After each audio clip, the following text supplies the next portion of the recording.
Mana mana shu tendan ishlatardim men. Eng qizig'i bu juda bunaqa holat emas edi. O'g'lim shu kuni shkafdan tushirdi. 2022-yil olganman. Mana bu ten ishlatardim. Buni qopqog'i sinib ketdi.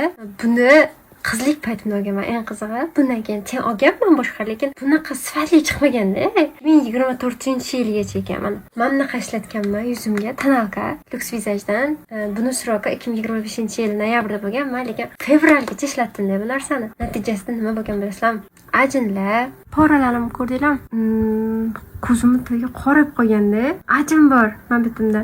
Ko'rdinglarmi? Bu yerda realna dog'im bor уже. Noto'g'ri kosmetikalar ishlatish, srogi o'tib ketganini ishlatish. Bir xil paytlarda endi 2 ta yosh bolam bor. Bo'yangandan keyin kechqurun yumasdan uxlab qolgan paytlarim ham bo'lgan. Shularning hammasi yuzimda shuncha problemani keltirib chiqardi. Har doim o'zimga koreyskiy uxlat olaman, shu narsalarni endi tuzatish uchun deyman. Lekin qimmat bo'lardi-da. Har doim Instagramda bir kun bitta profil ko'rib qoldim. Narsalarni ko'rsam shunaqa arzon. Bilsam u Koreyadagi podvalni o'zidan jo'natarkan O'zbekistonga. Eng qizig'i buni avtorini menimcha hammanglar taniysizlar.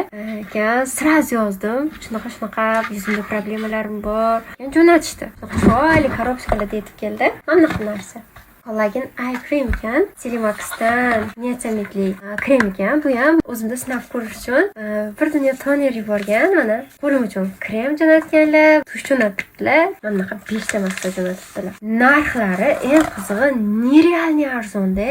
Koreyaning o'zidan shunday prямо jo'natarkan O'zbekiston. Endi buni men sizlar bilan sinab ko'rmoqchiman. 20 kunda menga rezultat beradi dedi. 20 kun.